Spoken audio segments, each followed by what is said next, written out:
जी, तो रुझानों में बीजेपी को बहुमत दिख रहा है, स्पष्ट बहुमत।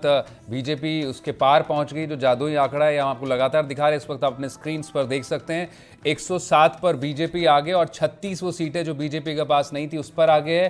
कांग्रेस 77 पर है, यानी फासला जो अब लगातार बढ़ते जा रहा है। जो 21 सीटें कांग्रेस के पास पिछली बार 2018 में मिली थी, उन पर भी कांग्रेस पीछे चल रही है। बीएसपी को 6 सीटें थी, उसमें बीएसपी के पास 1 सीट है, 5 सीटों पर बीएसपी पीछे चल रही है। तो कुल मिलाकर 200 में से 196 सीटों पर इस वक्त रुझान आए हैं और उसमें बीजेपी को स्पष्ट बहुमत रुझानों में कम से कम दिख रहा है।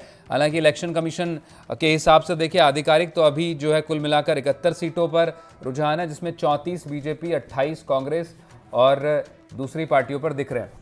तो इस वक्त का जो मोटे तौर पर रुझान आप स्क्रीन पर दाहिनी ओर देख सकते हैं। वसुंधरा राजे अपनी सीट झालरापाटन से आगे चल रही हैं। किशनगढ़ से सांसद भागीरथ चौधरी आगे चल रहे हैं। सिविल लाइन से प्रताप सिंह खाचरियावास इस वक्त पर आगे चल रहे हैं। मुबारक मेरे साथ इस वक्त पे मौजूद हैं, उनका रुख करेंगे। मुबारक, कांग्रेस पिछड़ती दिख रही है रुझानों में। हालांकि टोंक से सचिन पायलट और सरदारपुरा से अशोक गहलोत जरूर आगे हैं, बड़े दिग्गज चेहरे कांग्रेस के, लेकिन ओवरऑल रुझानों में बीजेपी को अगर माने तो मेजॉरिटी मार्क के पार है बीजेपी।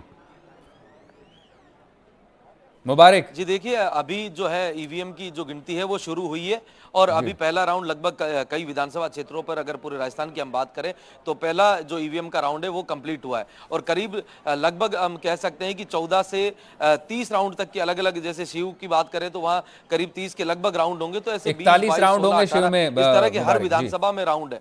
जी जी 41 उसको कम कर दिया गया है। कल जी निर्वाचन आयोग ने जो 41 राउंड थे उसको कम कर दिया गया, एक बड़ा अपडेट हम कह सकते हैं। लेकिन जो 30 के करीब वहां भी राउंड होंगे। तो हम ये इस तरह की जो स्थितियां हैं, तो अभी देखिए करीब आधा घंटा हो चुका है पोस्टल बैलेट के बाद, अब ईवीएम की गणना शुरू हो चुकी है। तो जब ईवीएम की गणना शुरू हुई तो अभी करीबन जितनी भी जो विधानसभा है उनमें एक ही जो है राउंड हुआ है। उसमें अगर ऑफिशियली जो आंकड़ों की अगर हम बात करें तो उनके अंदर आप देख सकते हैं कि ऑफिशियल आंकड़ों के जो निर्वाचन आयोग की साइट है उस पर 46 पर भाजपा आगे तो 32 पर कांग्रेस आगे दिखा रहा है। हालांकि अलग अलग आंकड़े अलग अलग जो है चीजें बता रहे हैं।